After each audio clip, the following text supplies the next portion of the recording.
আসসালামু আলাইকুম। আশা করি যে যেখানে আছেন আল্লাহর রহমতে ভালো আছেন। আমি আবারও চলে আসলাম নতুন একটি ভিডিও নিয়ে।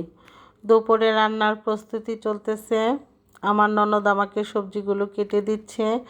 যেহেতু আইরিন আজকে 2 দিন যাবৎ নেই, সে দেশে গিয়েছে, তার আত্মীয় মারা গিয়েছে। কবে আসে তারও ঠিক নেই। এদিকে আমি ফ্রিজ থেকে মাছগুলো নামিয়ে নিয়েছি বরফ ছাড়ানোর জন্য।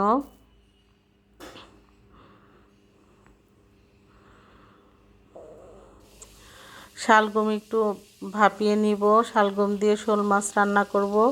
শোল মাছটাও আমি পাশের চুলায় ভেজে নিচ্ছি। এটা হচ্ছে নদীর মাছ, এটার নাম আমার মনে নেই, আমি ভুলে গেছি। এখানে বড় একটা মিষ্টি কুমড়া এনেছিলাম বাজার থেকে। দেখলাম কুমড়াটা একটু কেমন হয়ে গিয়েছিল, পুরো কুমড়াটাই কেটে নিয়েছি। অর্ধেকটা চিংড়ি মাছ দিয়ে রান্না করব। এদিকে পাঁচমিশালি সবজি বসিয়ে দিয়েছি। শিম, শালগম, মূলা, আলু, বেগুন দিয়ে আমি সবজিটা করব। একদমই মাখা মাখা করব সবজিটা। শীতের দিনে এইসব সবজি দিয়ে পাঁচমিশালি তরকারি অনেক টেস্ট হয়। বেগুন দিয়ে নদীর মাছটা রান্না করব, সেজন্য সব মশলা দিয়ে মাখিয়ে নিয়েছি। সবজিটা আমার কষানো হয়ে গিয়েছে, সিদ্ধর জন্য আমি এখন ঝোলের পানি দিয়েছি। শালগমটাও বসিয়ে দিয়েছিলাম এক ফাঁকে। এখন শালগমের মধ্যে মাছগুলো দিয়ে ঢেকে আরও কিছুক্ষণ রান্না করব। আমার বোন আমাকে একটা ইলেকট্রিক হাঁড়ির সেট দিয়েছিল, আজকে এটাতে প্রথম রান্না করব। এখানে আমি বেগুনটা যে মশলা মাখিয়ে রেখেছিলাম সেটাই আজকে আমার এই হাঁড়িতে রান্না করব।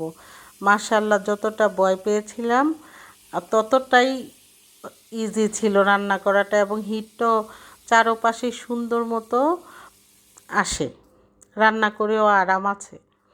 এখন আমি বেগুনের জন্য ঝোলের পানি দিয়ে দিলাম, দিয়ে আমি এটা রান্না করব কিছুক্ষণ।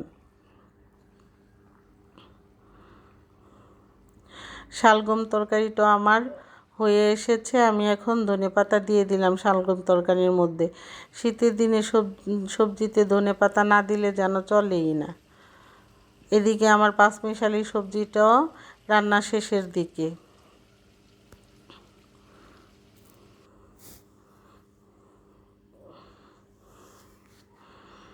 ইলেকট্রিক চুলায় এত সুন্দর রান্না করতে পারবো প্রথমে এটা ভাবি নাই।